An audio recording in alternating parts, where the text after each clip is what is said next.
At the 2026 FIFA World Cup, Spain just eliminated Portugal 1-0. Mikel Merino buried a stoppage-time winner, ending Cristiano Ronaldo's World Cup career for good. Spain advance into the quarter-finals. But this team didn't appear out of nowhere. Behind them lies over a century of football identity, leaving one of the game's ultimate icons in tears while catapulting this Spanish side into the global spotlight. The world suddenly had to reckon with a new reality. This version of Spain abandoned the slow, passive possession of recent tournaments. It forced everyone to confront the central question: just how good is this team?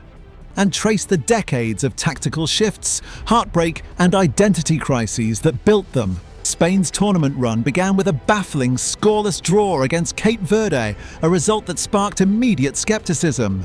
But the squad responded by scoring 8 goals in the matches leading up to the round of 16. Through it all, the defence remained impenetrable.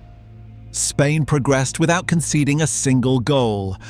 Yet the path ahead offers no room for complacency. A formidable Belgian side awaits in the quarter-finals, with the looming threat of a semi-final clash against France. The present campaign remains dangerous and unfinished, begging the question of whether this defensive wall can carry Spain back to the absolute summit of world football. In the late 19th century, British sailors and expatriates stepped off ships in ported pastime quickly took root, leading to the creation of the Royal Spanish Football Federation in 1913 and the launch of LA Liga in 1929.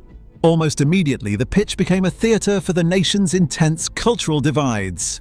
Real Madrid represented centralist authority, Barcelona embodied Catalan resistance, and Athletic Bilbao stood as a bastion of Basque identity. When the Spanish Civil War erupted in 1936, these divisions solidified in blood. The conflict halted the National League, saw Barcelona's president, Josep Sunyol, executed by Franco's forces, and permanently changed Spanish football from a simple sport into a fierce struggle for regional survival and political power.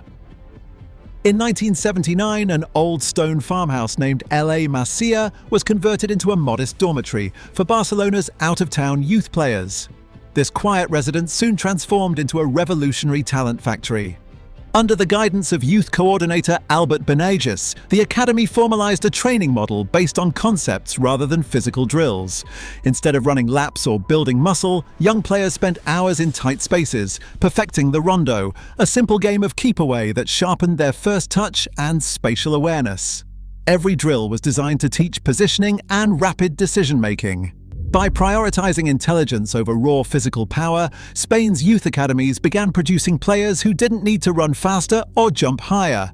They simply outthought their opponents, learning to solve complex on-field puzzles in a single breath. This intelligence crystallized on the pitch as a strict tactical identity. Spanish football became defined by spatial dominance, where every player functioned within a shifting grid of passing triangles, rapid ball circulation, and immediate pressing. At the club level, two contrasting philosophies forged the national team's competitive edge. Barcelona perfected systematic positional play, using midfield control to dictate matches through relentless ball retention. Meanwhile, Real Madrid's star-studded Galacticos countered with individual brilliance and high-speed transitions, exposing domestic talents to the highest level of elite pressure. Supported by coaching models that maximize spacing and decision quality, this dual-force league environment produced players who starved opponents of the ball, transforming a stylistic preference into an unyielding competitive machine. In the autumn of 2006, Luis Aragonés made a choice that outraged a nation. He dropped Raúl González, the beloved icon of Spanish football, to dismantle the team's traditional hierarchy and force a radical tactical shift. Aragonés committed fully to a midfield of technical pass masters, starting a period of absolute global dominance. At Euro 2008, this new philosophy yielded immediate glory. Fernando Torres scored the iconic winner in the final against Germany, securing Spain's first major trophy in 44 years. When Vicente del Bosque took the coaching reins, he kept the core system intact, introducing Gerard Piqué and Sergio Busquets to play alongside Xabi Alonso in a formidable midfield screen. This tactical identity found its ultimate club-level crucible at Barcelona under Pep Guardiola, who turned this high-pressing, short-passing style into the sport's most dominant template. Spain took this chemistry to the 2010 World Cup in South Africa. They survived on incredibly fine margins. Goalkeeper Iker Casillas made heroic saves, Carles Puyol powered home a semi-final header, and David Villa provided the essential goal-scoring edge. It all culminated in the final when Xavi's relentless control paved the way for Andrés Iniesta to strike the historic extra-time winner. By the time Sergio Ramos and the team dismantled Italy 4-0 in the Euro 2012 final, Spain completed a historic treble of consecutive major honours. They suffocated opponents through absolute possession, proving that spatial intelligence and technical precision could conquer physical power. The blueprint that conquered the world soon hardened into a cage. In the summer of 2014, that invincibility shattered in Salvador when the Netherlands dismantled the defending champions 5-1. Opponents had cracked the code, exposing an aging core and turning Spain's mesmerizing passing into a slow, predictable loop. By 2018, with Fernando Hierro hastily taking charge, a side transitioning away from Cesc Fabregas and David Silva crashed out to Russia. As stalwarts like Juan Mata and Jordi Alba phased out, the tactical identity blurred. The ultimate low point arrived in 2022, when Morocco eliminated Spain in the round of 16 after a scoreless draw and a desolate penalty shootout. The old cycle was broken, leaving a nation to wonder what Spanish football would become next. Luis de la Fuente stepped into the vacancy with a blueprint forged far from the glare of elite club management.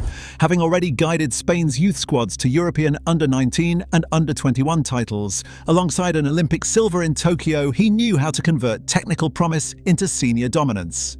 His tactical overhaul preserved the country's possession heritage but stripped away its passivity, shifting the team toward rapid vertical aggression. Rodri anchors the midfield with supreme control, allowing Pedri to inject creativity while Dani Olmo links the lines. On the flanks, Lamine, Yamal and Nico.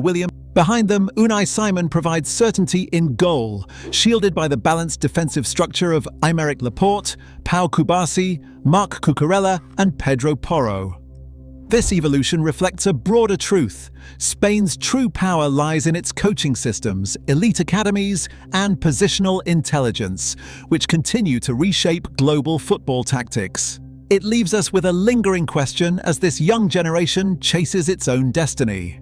By proving that intelligence can conquer raw physical power and turning passing into an art form, Spain changed the sport forever. Just how good was Spain actually? Maybe far greater than history even remembers. By proving that intelligence beats power, Spain turned passing into an art form that still defines the modern game. They didn't just win, they changed how we play forever. So just how good was Spain actually? Maybe far greater than history even remembers.